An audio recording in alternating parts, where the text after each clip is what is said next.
waxaan hortaagnahay dukaan far waaweyn ay ku qoran tahay waxaan haynaa dharka aakhiro iyagoo ula jeeda kafanka dadku markuu dhinto lagu kanfo ayaan haynaa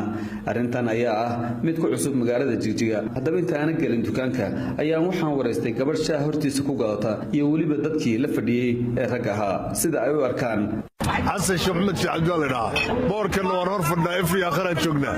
ما ينارق واحد داير اخر ku qorta maanta ka hor ma ynaarag dadkuna waa safar oo maalin batigir ku nin buu go'an yahay sidii horena waa laga soo dhawaaday oo ninba waxa la kasbiyaba dadku qaar daaraha iyo dabaqyada iyo wixii ku cararayaan qaarna waa ka Soomaalkana ku soo dhawaanayaan adu ma dadka cabsada ku jirtaa anigu habeenimo maalin ba Ilaahay agtiisa u dhawo ma leeyo dadka cabsada ku jira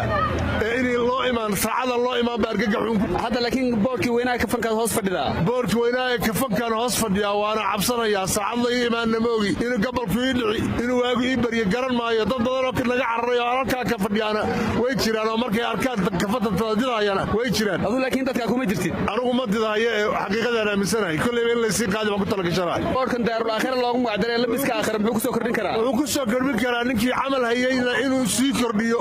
ninkan amal hayayna uu ka cararo shaydaanku eriyadu ku soo kordhin karaa qolkan kafanka lagu iibiyo waxa hortiisa lagu gadaashaa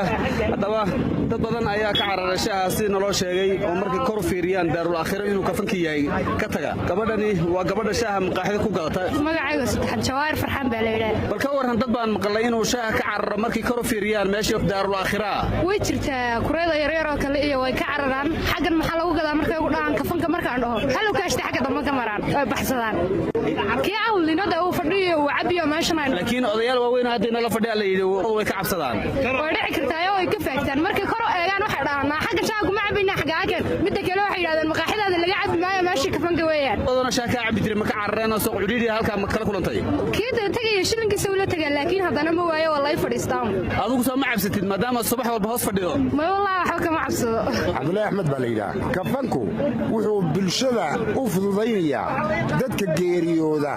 inay ciwaan u yahay oo degdeg u imanaya haddaan boor ku qorayn de meel kafan loo dootaba la heli maayo anu waxaan waafaqsanahay marka inay xaq tahay dadkana ay dan u tahay waan ka baxay inta kadib ayaan dukaankii hore u galay gabadh magaceeda igu sheegtay Xaliima Maxamed ayaa dhex fadhida dukaanka waxaan weydiiyay bal maxaad wax kale ugu dir weydeen oo waxyaabo kalena aad uga ganacsan weydeen anagu dharkii aakhiruma kulay meesha ku iibinaa dad baa nagu yiri hidiya dhaqanka ku daro kuma kulay anigu kuma dari kara baan aakhiri aduun isma garab gelin kara baan board kuma wada qori karo marka waxaan loogu soo hagaagaya dharkii aakhiro labiskii aakhiro ee inahu ranaa kaan baan anagu ugu talagalayna meesha ku iibino dad baa waxay leeyihiin gabadhan caloolada ka meeshan ku qoratay kafanka ee nafta goor walba xusuusin bay u baahan tahay aakhiro in la xusuusiyo marka idinka dadka idin yimaada albaabkiina soo gala waa dad ree aakhirad wuxuu doonaya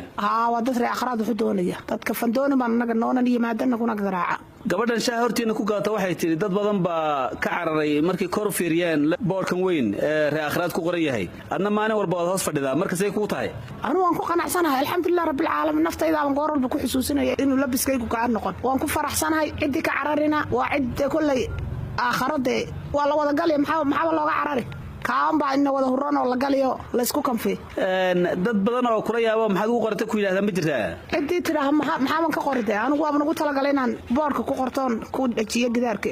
inaad dukaamo badan ka suuq fiicantiin baa laga yaabaa maadaama ree aakhiraadka idinku aad wax u gadaan daartii aakhira yaan anagu furan daartii aakhira inaan ku gadno looguna soo hagaago adduun anagu meesha kuma hayno aakhiraan ku iibinaa dharkiis aakhiraan ku iibinaa lama huraanka ah